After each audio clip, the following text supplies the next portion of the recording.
Hey guys, it's Di, and it was requested on one of my day in the life videos to talk a little bit more about room time, because I mentioned room time quite a bit and people were just wanting to know what the progression for room time was, basically what I was referring to, and people were wondering, how do I get my kids to stay in their rooms? So I'll try to make this just a general overview of what room time is, how I found out about it, and what we basically do around here, what works for us.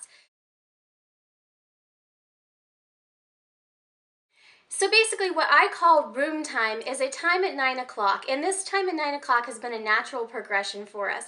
I originally heard about it in baby-wise forums. I don't believe I ever read anything about it in the books, but what it is an extension of is independent playtime, and that is mentioned in the original baby-wise books. So I'm not sure if this was something in the later books and I just missed it, or if it was something that just has evolved over time with people in these communities on forums. It's where I originally heard about it, and I thought it sounded like an excellent idea. So what it basically started out as is when we set our schedule, when both the girls were just early babies, newborns. 9 a.m. was their nap number one for the day. So it was their first nap of the day. And this was the time that I always used to take my shower, to get ready, to get bills prepped, or whatever I needed to get done during that time. I used that original nap time to basically get ready for the day. And so the original nap time stays for almost the first year. For my girls, it's going to be a little bit different from child to child, of course, but they take their first nap for basically their first year. Then around a year old, we start transitioning. My older daughter didn't drop her first nap until she was almost 18 months old. My kids are very sleepy children. They like their naps. And Natalie just recently dropped the first nap. She's kind of been in the in-between phase where she goes between napping and playing. So that first transition stage from a nap at 9 o'clock to the beginning phases of room time is what I kind of look at as a transition from the crib to the playpen.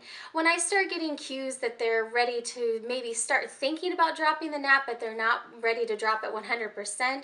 You know, maybe they're still wanting to stay up and play a little bit, but they're looking tired. They may not be fully fussing or rubbing their eyes, but they're looking a little tired. I start moving them into the playpen around 9 a.m. instead of their crib. So I do this around a year old.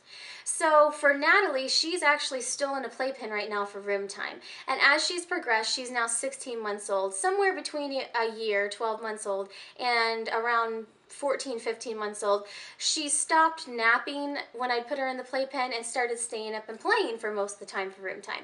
Now she pretty much never takes a nap at that 9 o'clock time slot, and very rarely, only if she's very extremely tired, will I go in and find her she's actually like fallen asleep during that time. But generally right now at 16 months old, it's no longer a nap time for us. So I consider it the beginning stages of room time for her. So most days, if she's not super tired and hasn't fallen asleep, Natalie will just be in her playpen playing with toys and that sort of thing, the same amount of time that Isabella is in her room doing room time, which I'll get into in a minute, and allows me to take a shower and that sort of thing. Now, what I look at Natalie's age, I call it like independent playtime. You're supposed to start doing this in a playpen area for short increments of time and then work them up to longer periods of time. So how I actually introduce the playpen around 6 months old is I put a number of toys in there and I put it in an area where I can supervise from a distance. And we start out with shorter time lengths, like 5-10 minutes, and then work our way up to a longer time length, around 25 to 30 minutes. So my ideal time for how I started playpen time around that 6 months to 9-month mark is I would put them in an area adjacent to my kitchen and actually do playtime in the playpen while I was making dinner. So it would basically worked out really well because I could be in the kitchen making dinner and prepping dinner, and Natalie would be in her playpen having a supervised from a distance playpen time. So it would start out for 5 minutes, 10 minutes, and we would incrementally work up the time for that. So that starts around 6 to 9 months. And so then when she's ready to transition from the nap to the playpen time in her room, for room time, she's already worked up to a longer time length for playpen time. So that's how we got there. I treat it on a very individual basis. Bella, I let have a little bit more independence because she was very independent and very mature for her age. We transitioned her to full room time down into her room when she was probably between 20 and 22 months old. Probably ideally for Natalie, I'll wait until she's closer to 2, and I don't have a definite age on that yet. But when I feel that they're ready, they're just giving signs that they can handle it maturity-wise, emotionally-wise, to not be in the confined area, to have full access to their room. Of course, you want to make sure that it's fully baby-proof. There's nothing in there that they could pull over on themselves. All the furniture is bolted into the wall. We make sure there's no cords hanging down. The glider will be taken out of her room before she gets full room time access, so we've never had anything like a glider with moving parts in their rooms when they do room time. So basically you have to make sure it's baby proof to the fullest extent possible. You know, electrical plugs covered and all that sort of thing. So they really have to be mature because this is a responsibility thing that they're taking on. So if they're ready to take on this responsibility around age 2, Bella was a few months ahead of that, but I think around age 2, a lot of kids will maybe show signs that they're ready to take on the responsibility. You start actually transitioning out of the playpen time and into a full room time. Now you don't actually go, at this point they can probably do a playpen time in their room for 30 minutes or however long it takes you to get a shower and everything you need to do. But you don't actually go from 30 minutes in the playpen to 30 minutes in the room. You have to look at a transition and transition back into the room time. So how we transitioned into room time is we'd actually start all over again at 5 minutes. And because this was a totally new thing, for the first week, we would actually transition with either mom or dad in the room for 5 minutes and then slowly working us out of the room.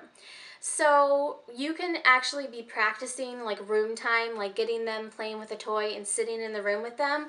You know, if you're just trying out this, you know, idea, you could try that basically a little bit before age 2 if you wanted to. So from there, once you feel that you've supervised them in the room and you're comfortable that they're ready to take on the responsibility of room time, we started incrementally sitting outside of the door and giving them room time for like 5 minutes.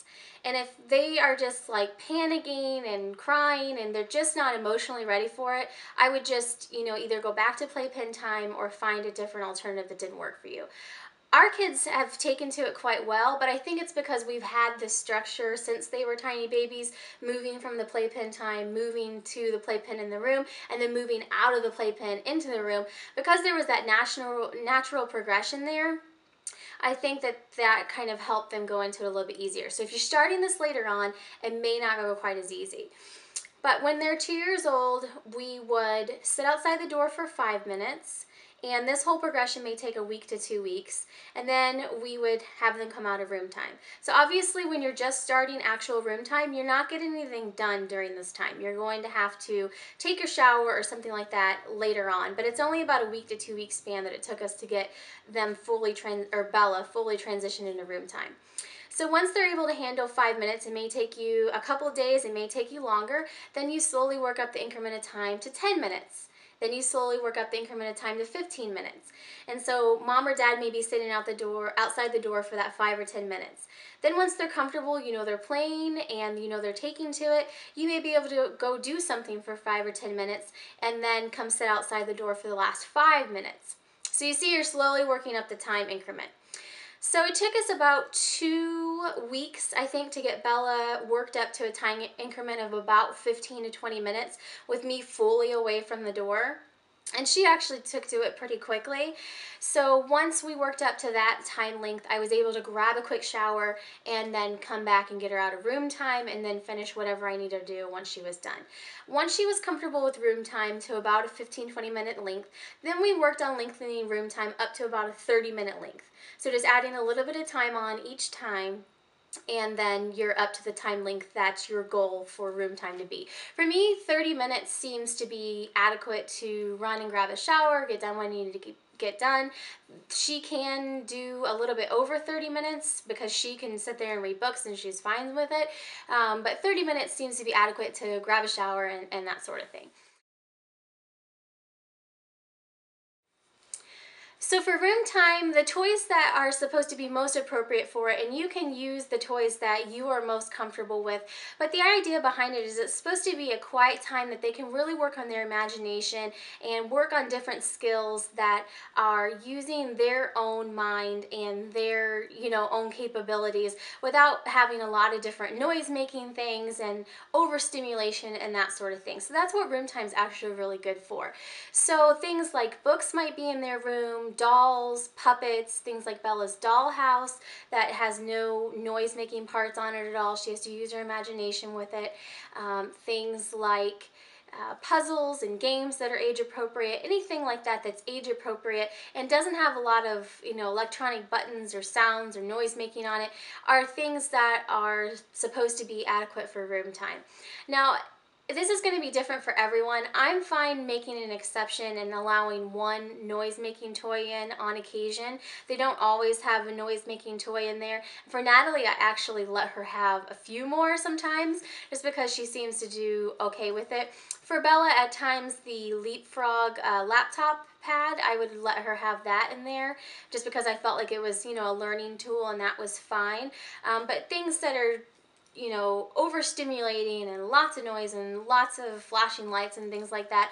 Room time is supposed to be more relying on their imagination and building their ability to entertain themselves and be content with themselves for whatever time length that you choose works for your family. So hopefully that makes sense. Then on to the question of how do we keep them in their rooms for room time. Someone had asked how I kept Natalie in a room for room time, and so I guess if you didn't catch the fact that she's in a playpen inside of her room, she doesn't climb out of the playpen or anything. She's got very short legs, so she's in her playpen in that secured area in her room for room time, and that's what works for her. Now, if you had a question about how does Isabella, who's almost a 3-year-old, stays in her room, that's something different, and we're going to be getting ready to actually transition into a totally different stage in the next 6 months or so, where she will transition to just having free access to her door and will be expected to stay in her room for a certain amount of time. But I'm hoping because she is used to room time that transition should go okay. I don't know when we're going to do it yet, but basically when potty training is basically full on and she's taken to it, then she needs to have that free access to open her door. But her door, in case you haven't caught it with the videos and that sort of thing, I have friends that have baby gates on their toddlers' doors and that sort of thing, and the general idea is not necessarily anything to do with room time. It's so, especially like at night is the big thing.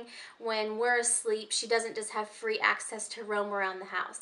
So if this has been a problem for you and you're trying to figure out what to do, what we actually found worked really well for us as just a toddler security item for us to know that she's in her room and secure for reasons like we're asleep at night and we don't want her roaming the house, or I need to get a shower, I need to know that they're in secure areas and are going to be safe while I'm in the shower. For things like that, what has worked well for us is on actually the inside of the door, we have a toddler lock on the handle. And so I basically, some of the adults in our family can't even figure out how to open them. But it's just one of those handle covers. I should have brought one of them in here. We actually keep it on the outside of a lot of the bedroom doors if we don't want the kids to have free access to come in and out of like our room or the guest bedroom. We actually keep them on those doors. Any doors like the closets that have chemicals and cleaning supplies and that sort of thing, we keep those toddler lock handles on the doors, and they're just like basically a ring that goes around the outside that you have to like hold in a certain area and press down and then turn. So we actually have one of those on the inside of her door, and she has not learned how to work those yet, and probably it will get taken off of her door before she learns how to work it.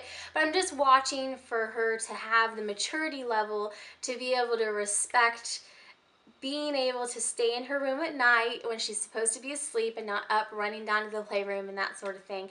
And then also for room time, her being able to respect, just laying in her room, reading books or whatever she's wanting to do, and not be roaming around the entire house if I need to take a shower. So that is how we do that. So that is basically the general gist behind room time. Every day for us, room time is at 9 o'clock, and again, it's just been a holdover from nap time when they were younger little babies. So the general progression is nap time, then independent playtime in the playpen in their room, and then full-on room time. And so that progression is from about nap time they obviously do as a newborn. The independent playtime starts a little bit after a year, around a year old, and then actual full-on room time in their room will start around 2 years old or a little bit thereafter. So hopefully this has been helpful. If you guys have any questions, feel free to let me know down below, because I know a lot of people were interested in this, like what does this idea mean? What all does it entail? And so this is basically what we do around our house for room time. It works out really well for us because it gives the kids quiet time, which they both seem to need and really want to kind of regroup and that sort of thing. And it also allows me to be able to go grab a shower if I need to and get some things done. And then obviously on days that we have activities, a lot of our activities are actually at 9 o'clock.